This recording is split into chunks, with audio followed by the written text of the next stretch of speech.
ஆதிசேஷ வாகனத்தில் கடல் அலைகளுக்கு இடையே காட்சி தந்த பெருமாள்.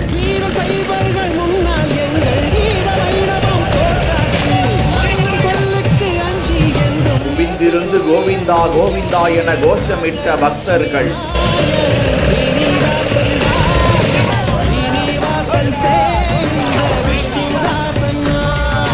ஆண்டுதோறும் சென்னை எண்ணூர் தாழாங்குப்பம் பகுதியில் இருந்து திருப்பதிக்கு பெருமாள் பாதமும் கொடையும் எடுத்துச் செல்லும் நிகழ்வு நடைபெறுவது வழக்கம். இவ்வாண்டு நெட்டுக்குப்பம் பகுதியில் உள்ள பெருமாள் கோவிலில் இருந்து அலங்கரிக்கப்பட்ட பெருமாள், ஸ்ரீதேவி, பூதேவி, ராமானுஜர் சிலை மற்றும் பெருமாள் பாதத்தை ஃபைபர் படகுகள் மூலமாக கடல் வழியாக கொண்டு சென்று நடுக்கடலில் கோவிந்தா கோஷத்துடன் தீபாராதனை காட்டி பூஜை செய்தனர். கடல் வழியாக ஃபைபர் படகில் கொண்டு வரப்பட்ட பெருமாள் பக்தர்களுக்கு காட்சியளிக்கும் வகையில் தாழாங்குப்பத்தில் மக்கள் திரண்டிருந்த போது பெருமாள் அலைகளை கிழித்தவாறு காட்சி தர கோவிந்தா கோவிந்தா என்ற கோஷம் பக்தி பரவசத்தை ஏற்படுத்தியது.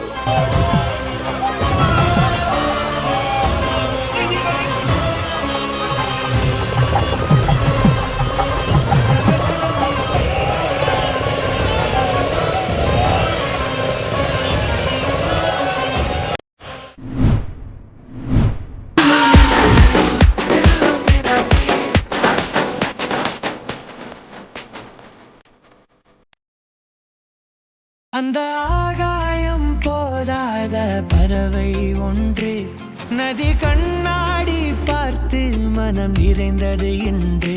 கடலால் தீராத எறும்பின் தாகங்கள் இலையின் மேலாடும்